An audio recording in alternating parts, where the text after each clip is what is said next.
Une certaine Miss Fairfax demande à voir Mr. Worthing. Une affaire très importante selon elle. Mr. Worthing n'est pas dans la bibliothèque? Mr. Worthing vient d'aller vers la paroisse, je crois, il y a quelques instants. Ah. Dans ce cas, priez cette dame de venir ici.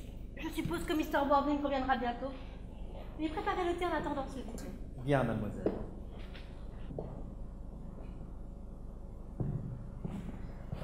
Miss Fairfax.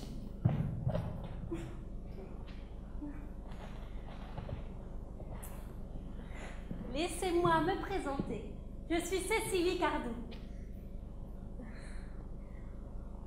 Cécilie Cardou.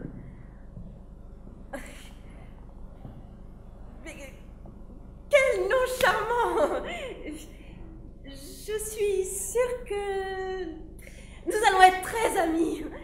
Je t'aime déjà plus que je ne saurais dire. Mes premières impressions ne me trompent jamais. Quand c'est gentil de votre part de m'aimer déjà autant lorsque nous nous connaissons depuis un temps relativement réduit. Je vous en prie, asseyez-vous. Oui, mais... Je peux t'appeler Cécilie, n'est-ce pas? Avec plaisir. Et tu m'appelleras toujours Gwendolen, n'est-ce pas? Si tu le souhaites.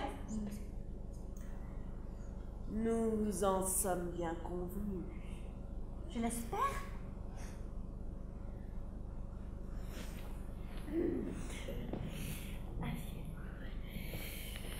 Sans doute est-ce le bon moment pour te dire qui je suis. Mon père est Lord Bracknell.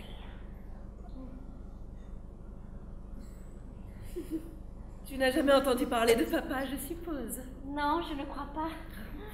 En dehors du cercle familial, papa, je suis heureuse de le dire, est un parfait inconnu. Mais il devrait toujours en être ainsi. Le foyer me paraît être le seul lieu idéal pour un homme. Il ne fait pas de doute qu'un homme qui commencerait à négliger ses devoirs domestiques deviendrait péniblement efféminé. N'est-ce pas? Et cela ne me plaît pas. Cela rend les hommes beaucoup trop attirants. Ma très chère Cécilie, est-ce que cela te dérange si je mets mes lunettes pour te regarder? Pas du tout, Gwendolen, j'aime beaucoup être regardée.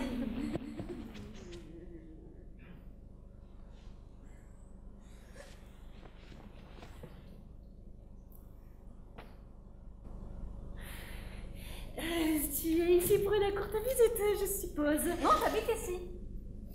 Vraiment. Ta mère, sans doute, ou l'une de tes parents plus âgés vit ici avec toi. À vrai dire, je n'ai plus de mère ni de parents d'aucune sorte. Oh. Vraiment? Mon cher tuteur, aidé de Miss Prism, est chargé de prendre soin de moi. Oh. Tu as un tuteur? Oui, je suis la pupille de Mr. Worthing.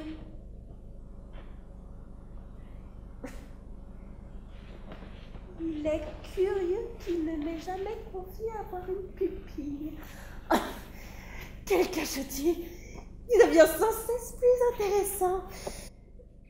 Je ne suis pas tout à fait sûre cependant que cette nouvelle m'inspire des sentiments de joie sans mélange. Je t'aime beaucoup, Cécilie. Je t'ai aimé dès l'instant où je t'ai vue. Mais maintenant que je sais que tu es la pupille de Mr. Worthing, je ne peux m'empêcher de souhaiter que tu sois... Eh bien, un peu plus âgé que tu ne sembles l'être et d'une apparence un peu moins avenante. En fait, pour te parler très franchement... Je t'en prie, Gwendolen, quand on a quelque chose de difficile à dire, il vaut mieux dire les choses franchement. Eh bien, pour te parler très franchement, Cécilie, j'aurais préféré que tu aies au moins 42 ans et que tu sois exceptionnellement laide pour ton âge. Constant est d'un naturel très honnête, l'incarnation même de la sincérité et de la droiture.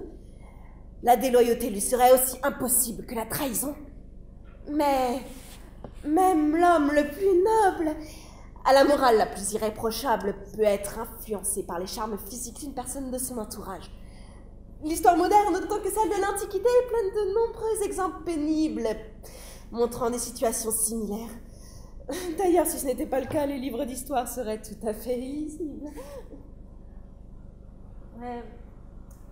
Excuse-moi, Gwendolen, mais je crois que tu as parlé de Constant. Oui. Mais ce n'est pas Constant Worthing qui est mon tuteur, c'est son frère aîné. Constant ne m'a jamais parlé de son frère. Je regrette de dire qu'ils ne sont plus en bons termes depuis longtemps. Oh, mais voilà qui explique tout. Il est vrai que les hommes ne parlent jamais de leurs frères, c'est un sujet qui paraît rebuter la majorité d'entre eux. Oh, tout cela d'un grand coup à Cécilie, je commençais à m'inquiéter beaucoup. Ça aurait été horrible si notre si belle amitié était déjà obscurcie, n'est-ce pas? Mais... tu es vraiment sûre que ce n'est pas Constant Worthing, ton tuteur? Parfaitement sûr. En réalité, c'est moi qui vais devenir sa tutrice. Pardon? Ma chère Gwendolen, il n'y a aucune raison que j'ai des secrets pour toi. Le journal du comté en fera sa chronique la semaine prochaine. Mr. Constant Worthing et moi sommes fiancés. Nous allons nous marier. Oh.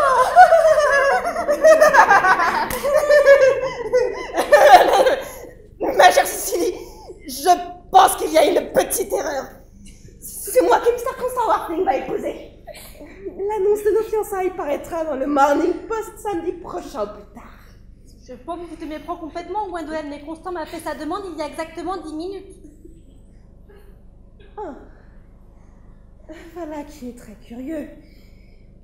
Puisqu'il m'a fait sa demande hier après-midi, à 17h30 très précisément. Si tu veux bien te donner la peine de vérifier. Je ne voyage jamais sans mon journal. On a toujours besoin de quelque chose de sensationnel à lire dans le train. Je suis même tellement navrée, ma chère Cécilie, que tu dois être aussi déçue. Mais c'est moi qui suis la première en botte. Te causer la moindre souffrance physique ou morale me ferait une peine indicible, Gwendolen. Mais je tiens à souligner que depuis qu'il t'a fait sa demande, il a visiblement changé d'avis. Si ce pauvre garçon s'est fait piéger et a fait des promesses inconsidérées, je pense qu'il est de mon devoir de le secourir au plus vite. Quelle que soit la sombre situation dans laquelle mon bien-aimé s'est retrouvé, je ne lui en ferai jamais le reproche après notre mariage. C'est à moi que vous faites référence, Miss Cardou, lorsque vous parlez d'une sombre situation. Mais quelle arrogance! Dans de pareilles situations, dire ce que l'on pense n'est plus un simple devoir, cela devient plaisir. Et vous, Miss Fairfax, vous insinuez que j'ai trompé Mr. Worthing? Comment osez-vous?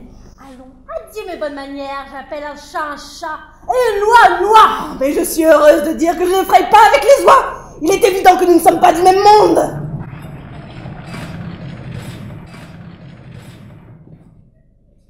Dois-je servir le thé comme d'habitude, mademoiselle?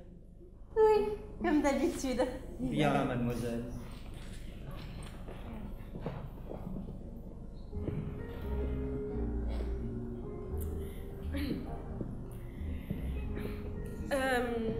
Avez-vous des promenades intéressantes à faire dans les environs, Miss Cardou? Oh oui, il y en a beaucoup. Avez-vous des promenades intéressantes à faire dans les environs, Miss Cardou? Oh oui, il y en a beaucoup. Du haut des collines, tout près d'ici, on peut voir 5 comtés. 5 comtés? Je ne crois pas que cela me plairait. Je déteste les foules. Je suppose que c'est pour cela que vous vivez en ville?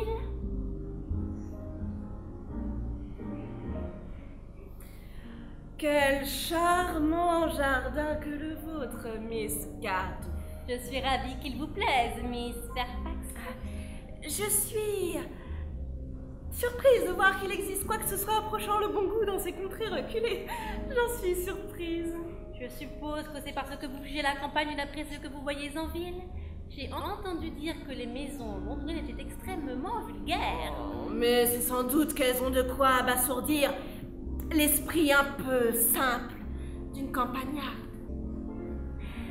Prendrez-vous du thé, Miss Fairfax? Volontiers. Quelle détestable peste. J'ai besoin de thé. Du sucre? Oh non merci, le sucre n'est plus à la mode.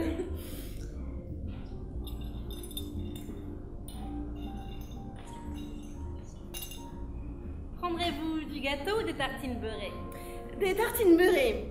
Le gâteau n'est pas une chose à servir dans une bonne maison.